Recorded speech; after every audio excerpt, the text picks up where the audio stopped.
Let's talk about your character. At first glance, it's a fairly straightforward character. He's the bad guy in the piece. How did you approach that part, and how did you humanize it? Because I think that's necessary. Yeah.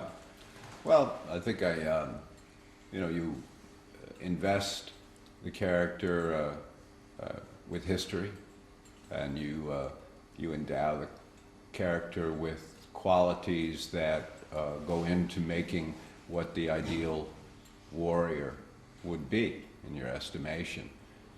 You kind of examine, what I did was examine his motives for becoming a Marine so many years ago before the opening of this film, and then take him on the journey that brings him up to the present to see how he became who he is today. Yeah. And when you do that, I think it adds real depth to the character. He's actually a tragic character, a tragic figure in the piece. He's living in paradise and doesn't realize it. Well, he's unable to see that because he's so much of his soul has been effectively burned away, I think, and the wounds, the scars have been cauterized and kind of healed over at this point. So he's really unable to appreciate what's around him. His approach, he's become rigid in a place where what's required is flexibility. Yeah. How much did the scars help you define the character, play the character? Does it help you? Yes, it's a good question, and I think that they do. What happens is that the scars were acquired on his first day on the planet, and this is after having gone through 3 tours back on Earth, really not picking up a scratch. So that first day on the planet really it teaches him a lesson, and so those scars become a daily and ever-present reminder of what life is like on that planet for him, and they serve to recommit to his mission every time he looks in the mirror. Right. How was the character written on the page, and how much could you shape that character? How much of it is your creation? Well, I think that I could never say that the character is certainly purely my creation. Jim wrote a very vivid character, and I think that I had a significant part in the nuances of the character, in bringing some of the gravity and some of the depth to it. I felt it was really important that the character have a very strong, when he entered a room, that it be a strong entry, that because his image is very important to that planet. He represents strength, he represents security, he represents protection, and he wants to be able to convey that wherever he is. And so that was something that I've tried to bring to it. If I had to compare him to another character from film history, Robert Duvall's character in Apocalypse Now would come to mind.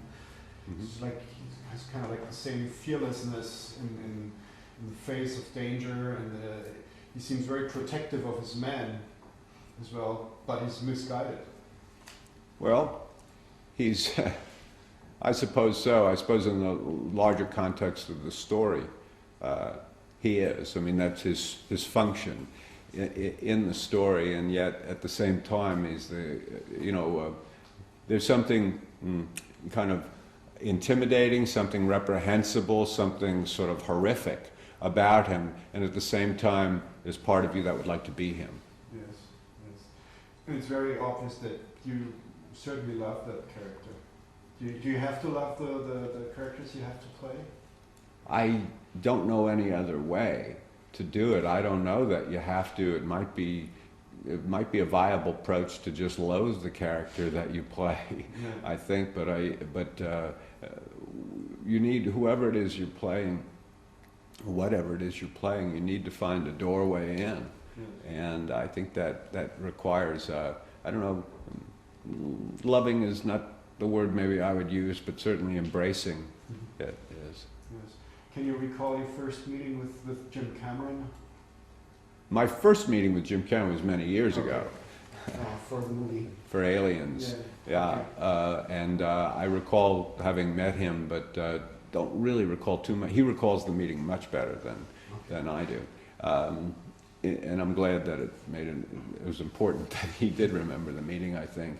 But our first meeting for this film was on the phone, and we had a long talk, and it was a very, very, I knew he was going to call me at a certain time, and I was thinking, gee, what are we going to talk about? I knew we'd talk about the film, but it just fell into a wonderful conversation, and we talked about a number of things for probably a half hour before we got around to Avatar, and by then we were just talking, and it seemed very natural. Yeah. What sets him apart from other directors, or what makes him special? What makes him Jim Cameron? Well, I think that Jim combines the highest vision of an actor, of an artist, with the soul of an engineer. You know, I mean, he's equal parts. He's a terrific general, and at the same time, he's kind of a grunt to me.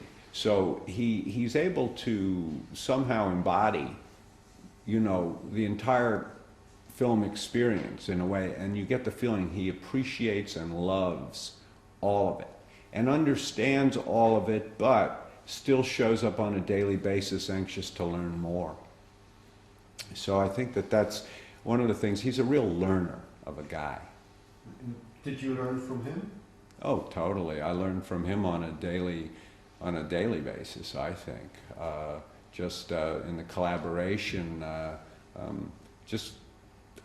not only learned, but relearned and reconfirmed, because actually I feel that my way of working, which is something you re-examine all the time, is not inconsistent with his. That I think Jim is really ferocious and relentless in his approach, and you know, I think that I am too, pretty much. So it seemed to go well together. But he works well. I guess what I wasn't quite prepared for, didn't know would be was this tremendous good humor, this sense of humor. That was because we had a lot of fun together, and there was a lot of, you know, a lot of pushing and shoving that went on.